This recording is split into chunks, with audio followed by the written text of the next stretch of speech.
জলকে কিচেন থেকে আবার সবাইকে স্বাগত। কেমন আছো সবাই? আজকে আমি আবার একটা ছোট্ট ভিডিও করব। এটা তোমার গিয়ে ঘরে একটা করে রাখলে পরে বিকালের দিকে চায়ের সঙ্গে জল খাওয়া একটু স্ন্যাক্স টাইপের এগুলো ব্যবহার করা যায়। আর এতে বেশি কিছু লাগবে না, আমাদের ঘরে এগুলো থাকে। মুড়ি তো সবার ঘরেই আমাদের থাকে মোটামুটি। আর এর মধ্যে দেবো একটু বাদাম, আর এটা হচ্ছে ঝুরি ভাজা। এটা আমি অবশ্য কিনে নিয়ে এসেছি। দুটো মিক্স আছে, একটা ফাইন আর একটু মোটা।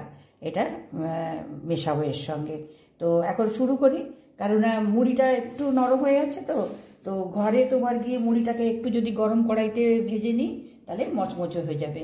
তো এখন আমি কড়াইটা গ্যাসটা চালু করি।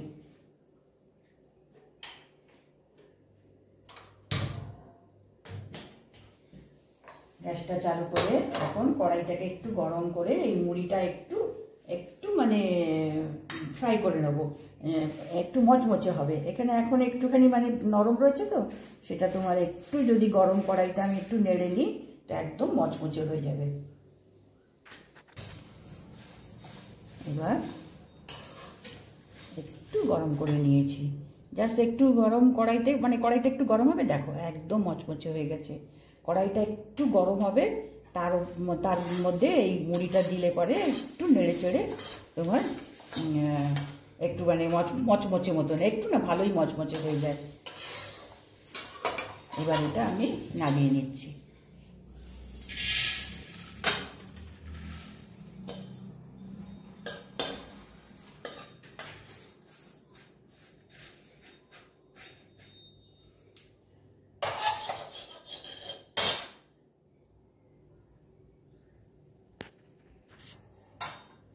এবার মুড়িটা আমি সরিয়ে রেখেছি। এবার কড়াইতে তেল দেব।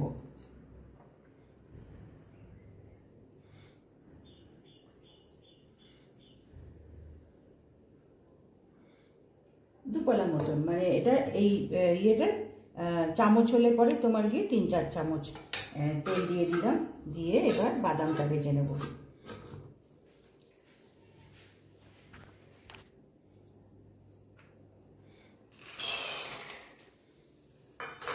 বাদামটা ভেজে নেব।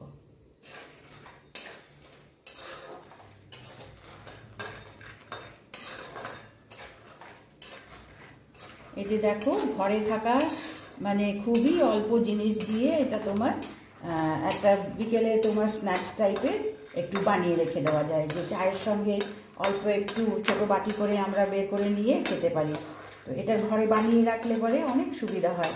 আর এটা তোমার গিয়ে সবাইকেই দেওয়া যায়, ছোটো বলো বড় বলো সবাইকেই দেওয়া যায় বাটি করে, তো খাওয়ার জন্য কিচ্ছু লাগে না। দেখো এই বাদামটা একটু ভেজে নিতে হবে। মুড়িটা যদি মচমচে থাকে তাহলে আর ওটাকে গরম করতে লাগবে না, কিন্তু যেহেতু মুড়িটা একটু নরম হয়ে গেছে সেই জন্য গরম কড়াইতে আমি একটু নেড়ে নিয়েছি। এবার বাদামটাকে তুলে নেব।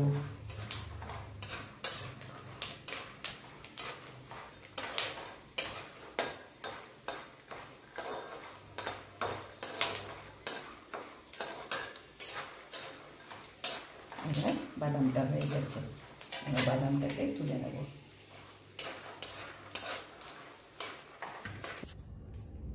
বাদামটা আমি তুলে দিয়েছি। এবার এর মধ্যে কারি পাতা দেব।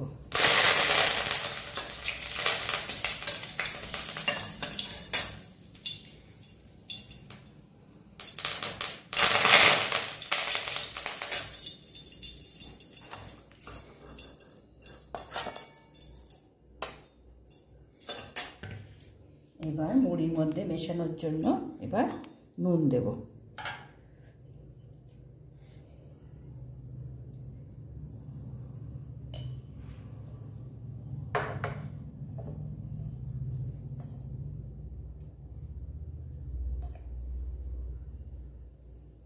হলুদ গুঁড়ো, এবার একটু ঝাল হওয়ার জন্য লঙ্কা গুঁড়ো, আর একটু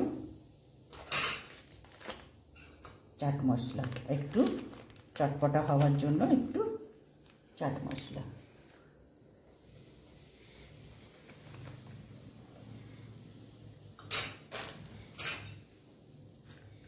এবার এর মধ্যে এই মুড়িটা দেব। এবার গ্যাসটা অফ করে দিলাম। এবার এই তেল আর এই যে নুন আর মশলাটা দিয়েছি এইটা ভালো করে মিশিয়ে নেব।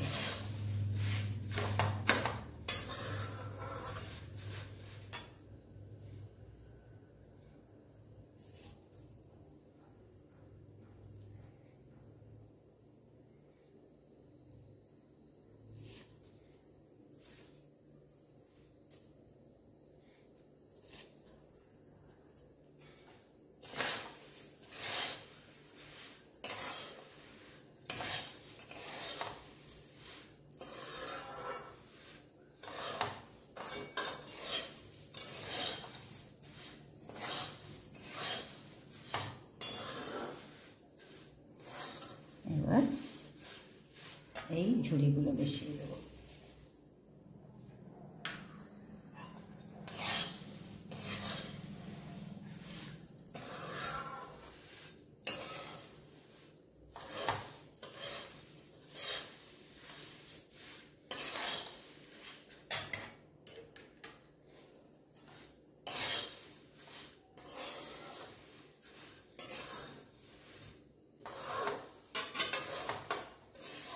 দেখো কত চটপট মানে এই খাবারটা হয়ে যায়।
বিকালের একটা খুবই সুস্বাদু চটপটা, কেন এখানে আমি তোমার ইয়ে দিয়েছি, চাট মশলা দিয়েছি, একটু চটপটা বেশ ভালো ভালো লাগবে খেতে, সেই রকম আমি বানিয়ে দিয়েছি। এগুলো বানিয়ে রাখলে পরে দেখো তখন বিকেলের দিকে কি খেতে দেবো কি বানাবো বুঝতে পারা যায় না। তো এইরকম যদি বানিয়ে দেওয়া যায় অন্তত 4-5 দিনের জন্য কোনো চিন্তা নেই, এটা বেশ ভালো লাগবে খেতে। এটা আমি আজকে বানিয়ে দেখিয়ে দিলাম।